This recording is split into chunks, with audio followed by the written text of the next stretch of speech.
अध्याय 3 में भगवान श्री कृष्ण ने आश्वस्त किया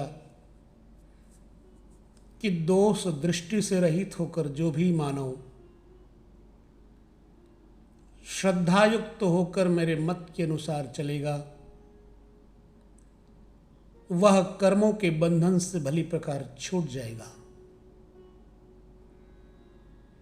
कर्म बंधन से मुक्ति दिलाने की क्षमता योग, ज्ञान योग तथा कर्म योग दोनों में है। योग में ही युद्ध संचार निहित है। चतुर्थ अध्याय में बताते हैं भगवान श्री कृष्ण की इस योग का प्रणेता कौन है, इसका क्रमिक विकास कैसे होता है। श्लोक संख्या 1 अध्याय 4 श्रीमद् भगवद गीता में जरा ध्यान से देखिए इस श्लोक। इमं विवस्वते योगम प्रोक्तवानहमव्ययम्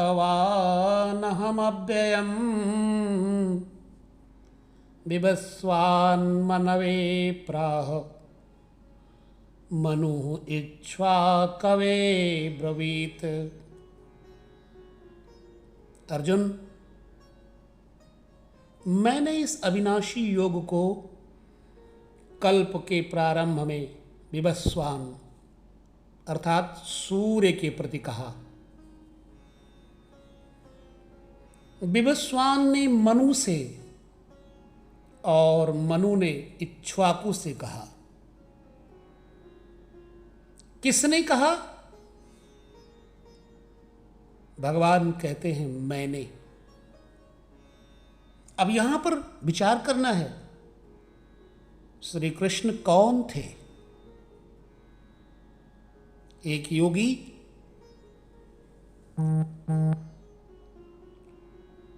तत्व स्थित महापुरुष ही इस अविनाशी योग को कल्प के प्रारंभ में अर्थात भजन के आरंभ में विवस्वान अर्थात जो विवश है ऐसे प्राणियों से कहता है।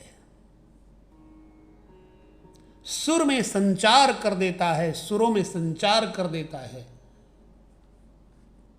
यहां सूर्य एक प्रतीक है, क्योंकि सुरा में ही वह परम प्रकाश स्वरूप है और वही उसके पाने का विधान है। वास्तविक प्रकाशदाता कौन? सूर्य, वही है।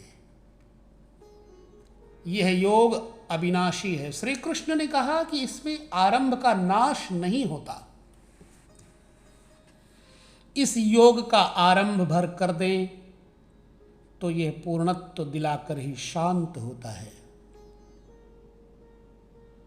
शरीर का कल्प औषधियों द्वारा होता है, किंतु आत्मा का भजन से होता है।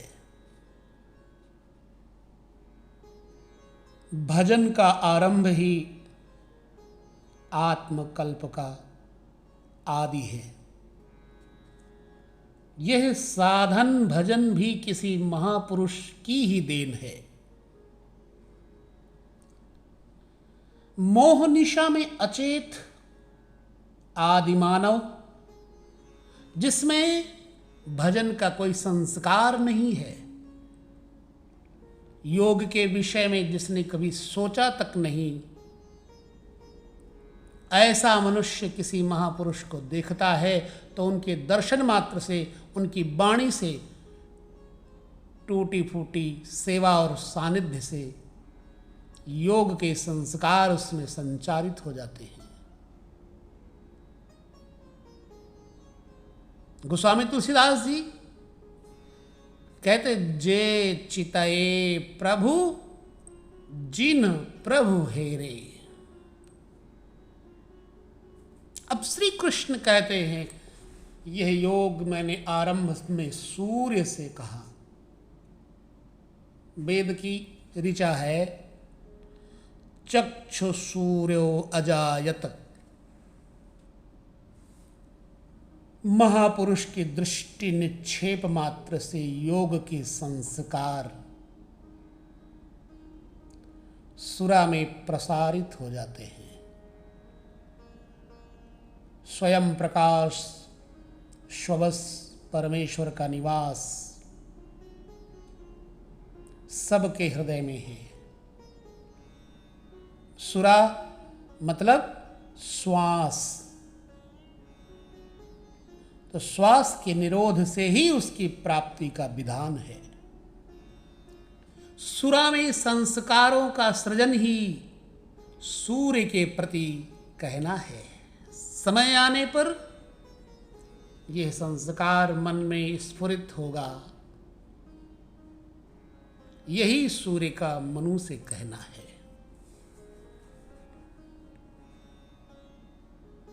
मतलब मन में स्फुरित होगा, अर्थात मनु से कहना। मन में स्फुरित होने पर महापुरुष के उस वाक्य के प्रति इच्छा जागृत हो जाएगी। यदि मन में कोई बात है तो उसे पाने की इच्छा अवश्य होगी। यही मनु का इक्ष्वाकु से कहना है। इच्छा अर्थात इक्ष्वाकु, लालसा होगी कि यह नियत कर्म करे जो अविनाशी है, जो कर्म बंधन से मोक्ष दिलाता है। ऐसा है तो किया जाए, और आराधना गति पकड़ लेती है। गति पकड़कर यह योग कहाँ पहुँचाता है, इस पर भगवान कहते हैं। चतुर्थ अध्याय श्लोक संख्या 2 श्रीमद् भगवद गीता। एवं परंपरा प्राप्तम् इमं राजर्षयो विदुः सकाले नेह महता योगो नष्टः परन्तप। अर्थात इस प्रकार किसी महापुरुष द्वारा संस्कार रहित पुरुषों की सुरा अर्थात श्वास में, श्वास से मन में, मन से इच्छा में अर्थात इक्ष्वाकु, और इच्छा तीव्र होकर क्रियात्मक आचरण में ढलकर यह योग क्रमशः उत्थान करते करते राजर्षि श्रेणी तक पहुंच जाता है। क्या तात्पर्य है श्रीमद् भगवद गीता का। जब राजर्षि श्रेणी तक पहुंच जाता है, उस अवस्था में जाकर विदित होता है। इस स्तर के साधक में रिद्धियों सिद्धियों का संचार होता है। यह योग इस महत्वपूर्ण काल में इसी लोक अर्थात मनुष्य शरीर में प्रायः नष्ट हो जाता है। इस सीमा रेखा को कैसे पार किया जाए? क्या इस विशेष स्थल पर पहुंचकर सभी नष्ट हो जाते हैं? प्रश्न है। श्री कृष्ण कहते हैं नहीं, जो मेरे आश्रित है, मेरा प्रिय भक्त है, अनन्य सखा है, वह नष्ट नहीं होता। अध्याय 4 श्लोक संख्या 3 श्रीमद् भगवद गीता। स एवायं मया ते अद्य योगः प्रोक्तः पुरातनः भक्तोऽसि मे सखा चेति रहस्यं हि एतद उत्तमम्। वही पुरातन योग अब मैंने तेरे लिए वर्णन किया है। क्यों? कि तू मेरा भक्त और सखा है, और यह योग उस उत्तम रहस्यपूर्ण है।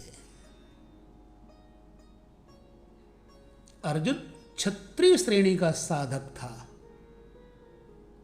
राजर्षि की अवस्था वाला था, जहां रिद्धियों सिद्धियों के थपेड़े में साधक नष्ट हो जाता है। इस काल में भी योग कल्याण की मुद्रा में ही है, किंतु प्रायः साधक वहां पहुंचकर लड़खड़ा जाते हैं। ऐसा अविनाशी किंतु रहस्यमय योग श्री कृष्ण ने अर्जुन से कहा। क्यों? क्योंकि नष्ट होने की अवस्था में अर्जुन था ही। क्यों कहा? इसलिए कि तू मेरा भक्त है, अनन्य भाव से मेरे आश्रित है, प्रिय है, सखा है। जिस परमात्मा की हमें चाह है वह सद्गुरु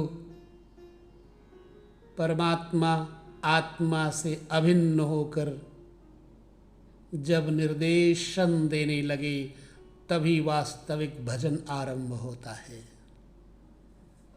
यहाँ प्रेरक की अवस्था में परमात्मा और सद्गुरु एक दूसरे के पर्याय हैं।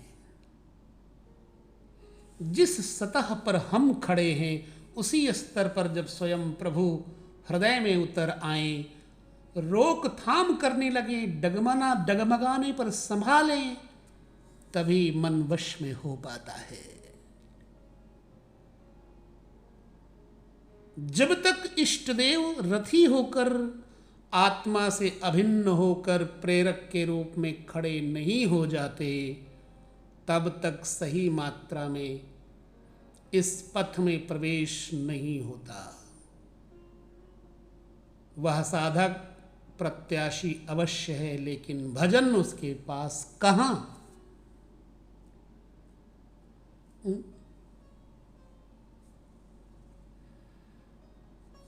जरा संचिंतन करना है। भगवान श्री कृष्ण की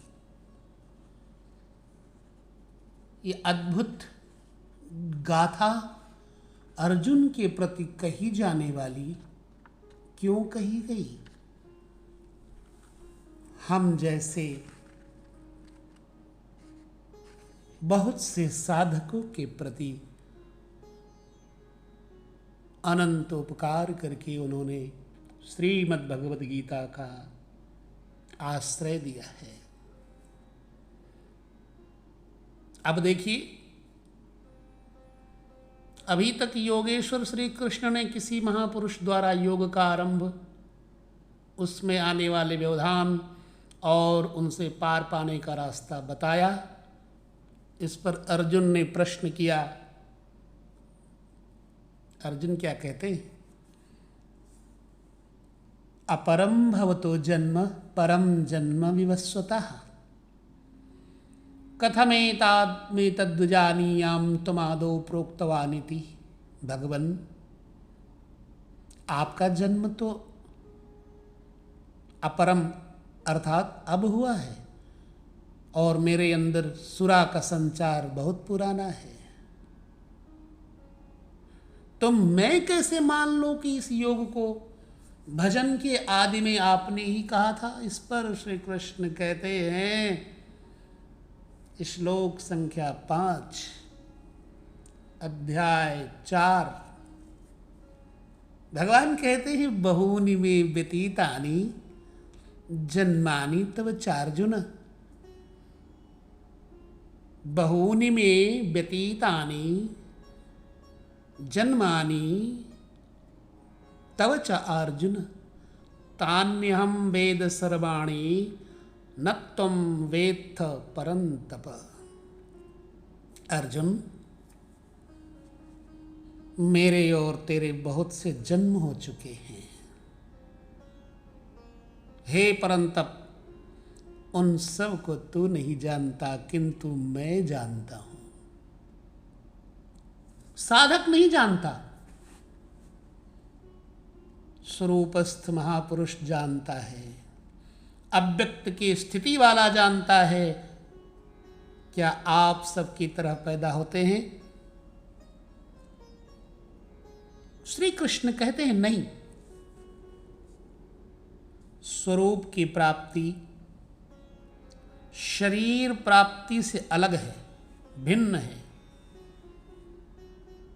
मेरा जन्म इन आंखों से नहीं देखा जा सकता।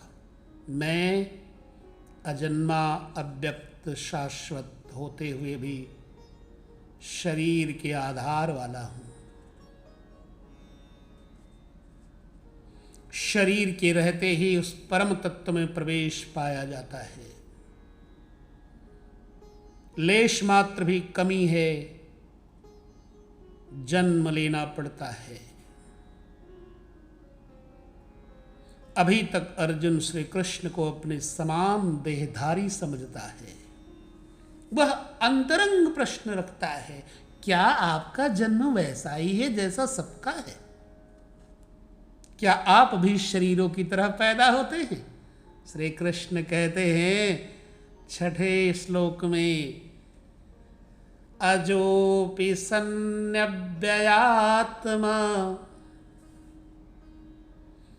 अजो अपि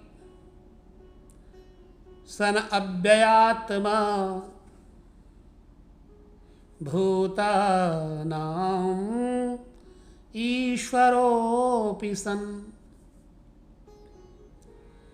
प्रकृतिं स्वामधिष्ठाय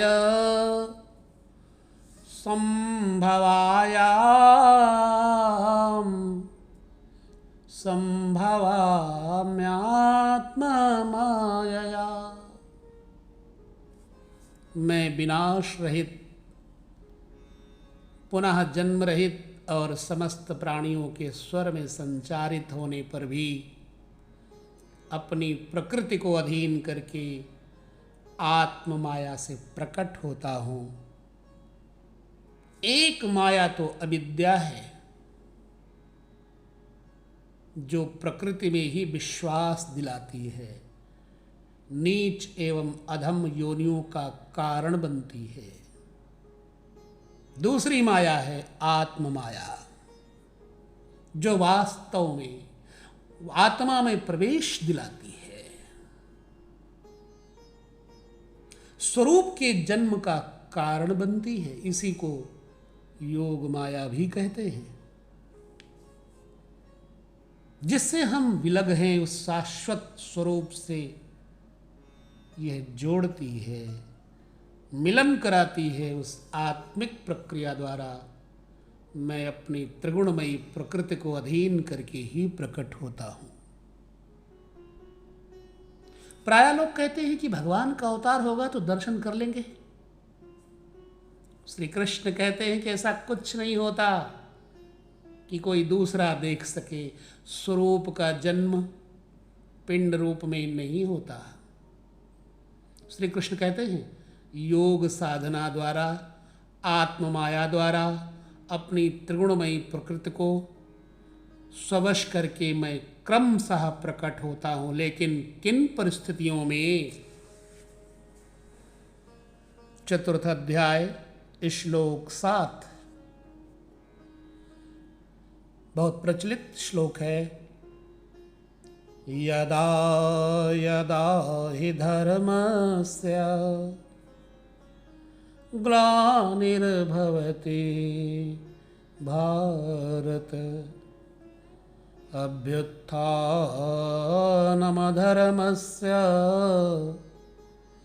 तदात्मानं सृजाम्यहम्। अर्थात हे अर्जुन, जब जब परम धर्म परमात्मा के लिए हृदय ग्लानि से भर जाता है, जब अधर्म की वृद्धि से भाविक पार पाते नहीं देखता, तब मैं आत्मा को रचने लगता हूँ। ऐसी ही ग्लानि मनु को हुई थी। हृदय बहुत दुख लाग, जन्म गयो हरि भगति बिनु। रामचरितमानस। जब आपका हृदय अनुराग से पूरित हो जाए उस शाश्वत धर्म के लिए कि गद गद गिरा नयन बहनीरा,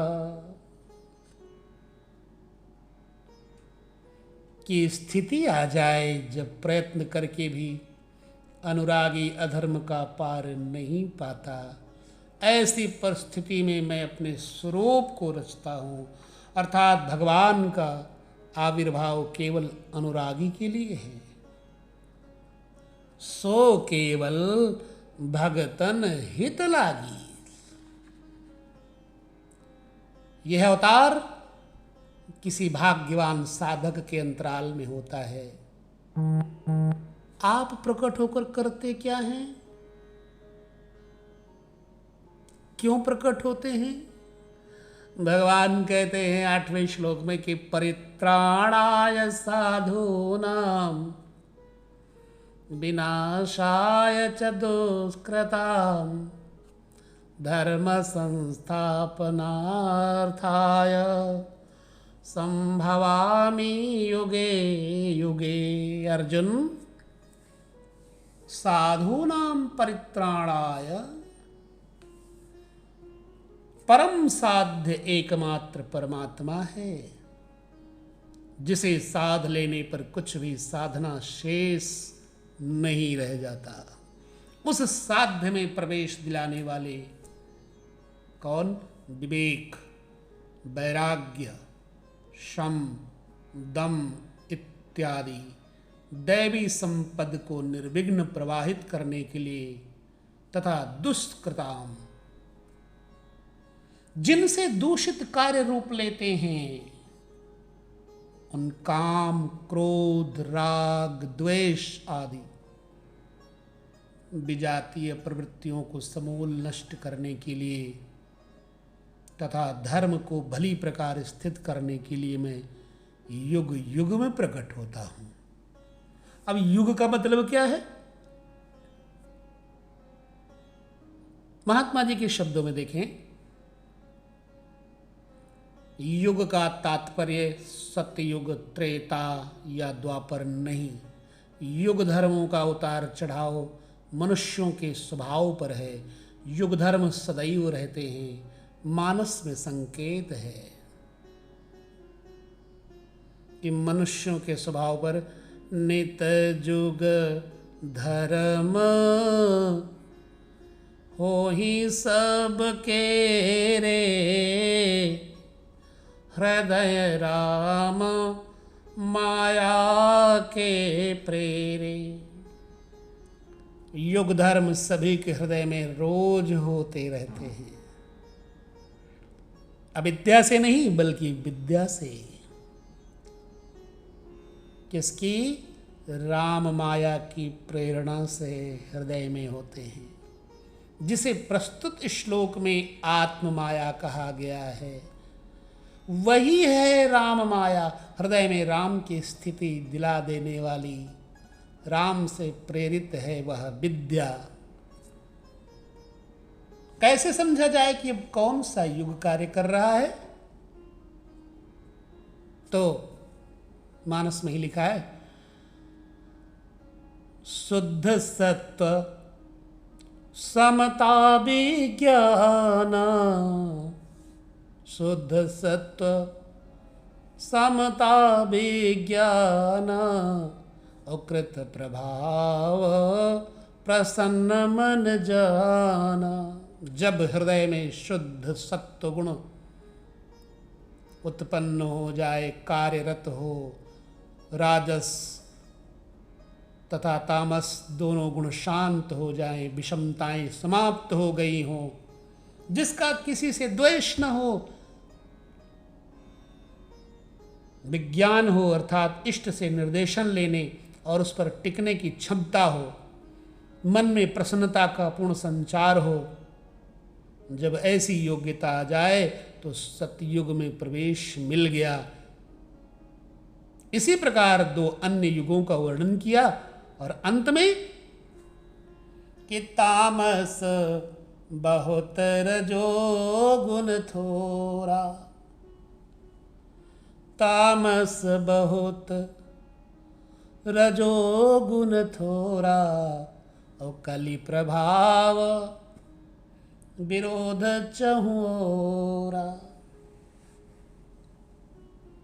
तामसी गुण भरपूर हो, थोड़ा राजसी गुण भी उसमें हो, चारों ओर बैर और विरोध हो, तो ऐसा व्यक्ति कलयुगीन है। जब तामसी गुण कार्य करता है तो मनुष्य में आलस, नींद, प्रमाद का बाहुल्य होता है। वो कर्तव्य जानते हुए भी उसमें प्रवृत्त नहीं हो सकता, निषिद्ध कर्म जानते हुए भी उससे निवृत्त नहीं हो सकता। इस प्रकार युग धर्मों का उतार चढ़ाव मनुष्यों की आंतरिक योग्यता पर निर्भर है। किसी ने इन्हीं योग्यताओं को 4 युग कहा है, तो कोई इन्हें ही 4 वर्ण का नाम देता है, तो कोई इन्हें ही अति उत्तम, उत्तम, मध्यम और निकृष्ट 4 श्रेणी के साधक कहकर संबोधित करता है। प्रत्येक युग में इष्ट साथ देते हैं। हाँ, उच्च श्रेणी में अनुकूलता की भरपूरता प्रतीत होती है, निम्न युगों में सहयोग क्षीण प्रतीत होता है। संक्षेप में श्री कृष्ण कहते हैं, साध्य वस्तु दिलाने वाले विवेक, वैराग्य इत्यादि को निर्विघ्न प्रवाहित करने के लिए तथा दूषण के कारक कौन? काम, क्रोध, राग, द्वेष इत्यादि का पूर्ण विनाश करने के लिए, परम धर्म परमात्मा में स्थिर रखने के लिए मैं युग युग में अर्थात हर परिस्थिति, हर श्रेणी में प्रकट होता हूं, बशर्ते कि ग्लानि हो। जब तक इष्ट समर्थन न दे तब तक आप समझ ही नहीं सकेंगे कि विकारों का विनाश हुआ अथवा अभी कितना शेष है। प्रवेश से पराकाष्ठा पर्यंत इष्ट हर श्रेणी में, हर योग्यता के साथ रहते हैं। उनका प्राकट्य अनुरागी के हृदय में होता है। भगवान प्रकट होते हैं तब तो सभी दर्शन करते होंगे। श्री कृष्ण कहते नहीं, जन्म कर्म च मे दिव्यम एवं यो वेत्ति तत्वतः त्यक्त्वा देहम पुनर्जन्म नैति मामेति सो अर्जुन। अर्जुन, मेरा वो जन्म अर्थात ग्लानि के साथ स्वरूप की रचना तथा मेरा कर्म अर्थात दुष्कृतियों के कारणों का विनाश, साध्य वस्तु को दिलाने वाली क्षमताओं का निर्दोष संचार, धर्म की स्थिरता, यह कर्म और जन्म दिव्य अर्थात अलौकिक हैं, लौकिक नहीं है। इन चर्म चक्षुओं से उसे देखा नहीं जा सकता, मन और बुद्धि से उसे पाया नहीं जा सकता, मापा नहीं जा सकता। जब इतना गूढ़ है तो उसे देखता कौन है? तो कहे केवल यो वेत्ति तत्वतः। वेत्ति का मतलब जानना। जिसने परम तत्व परमात्मा का तत्वतः तत्व से साक्षात कर लिया है, वह तत्वदर्शी है। उनसे ही पूछने का विधान है। वही मेरे इस जन्म और कर्म को देखता है और मेरा साक्षात करके वह पुनर्जन्म को नहीं प्राप्त होता, बल्कि मुझे प्राप्त होता है। जब तत्वदर्शी ही भगवान का जन्म और कार्य देख पाता है तो लोग लाखों की संख्या में भीड़ लगाए क्यों खड़े हैं कि कहीं अवतार होगा तो दर्शन करेंगे? क्या आप तत्वदर्शी हैं? महात्मा वेश में आज भी विविध तरीकों से, मुख्यतः महात्मा वेश की आड़ में बहुत से लोग प्रचार करते फिरते हैं कि वे अवतार हैं, या उनके दलाल प्रचार कर देते हैं। लोग भीड़ की तरह अवतार को देखने टूट पड़ते हैं, किंतु श्री कृष्ण कहते हैं कि केवल तत्वदर्शी ही देख पाता है। अब तत्वदर्शी किसे कहते हैं?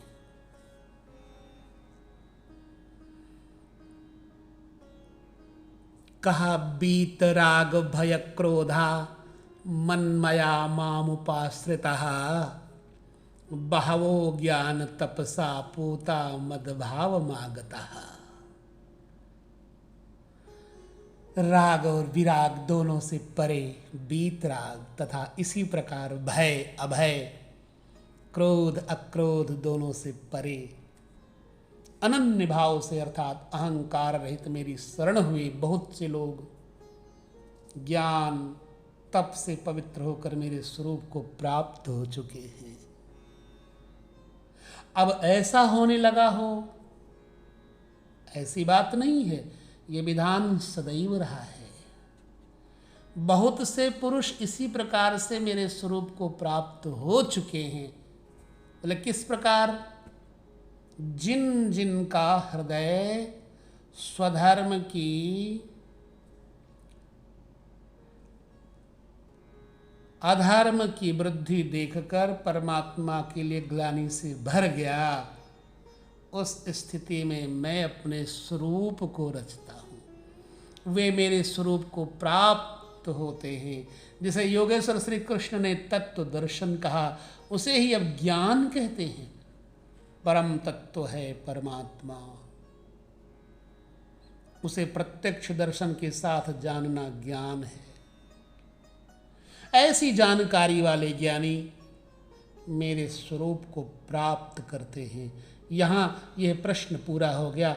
अब वे योग्यता के आधार पर भजने वालों का श्रेणी विभाजन करते हैं। 11वां श्लोक। ये यथा मां प्रपद्यन्ते तांस तथैव भजाम्यहम् मम वर्तमानुवर्तन्ते मनुष्यः पार्थ सर्वशः। पार्थ, जो मुझे जितनी लगन से जैसा भजते हैं, मैं भी उनको वैसा ही भजता हूँ, उतनी ही मात्रा में सहयोग देता हूँ। साधक की श्रद्धा ही कृपा बनकर उसे मिलती है। इस रहस्य को जानकर सुधीजन संपूर्ण भाव से मेरे मार्ग के अनुसार ही बरतते हैं। जैसा मैं बरतता हूं, जो मुझे प्रिय है, वैसा ही आचरण करते हैं। जो मैं कराना चाहता हूं वही करते हैं। भगवान कैसे बचते हैं? देखिए, वे रथी बनकर खड़े हो जाते हैं, साथ चलने लगते हैं, यही उनका भजना है। दूषित जिनसे पैदा होते हैं, उनका विनाश करने के लिए वे खड़े हो जाते हैं। सत्य में प्रवेश दिलाने वाले, सद्गुणों का परित्राण करने के लिए वे खड़े हो जाते हैं। जब तक इष्ट देव हृदय से पूर्णतः रथी न हो और हर कदम पर सावधान न करे, तब तक कोई कैसा ही भजनानंदी क्यों न हो।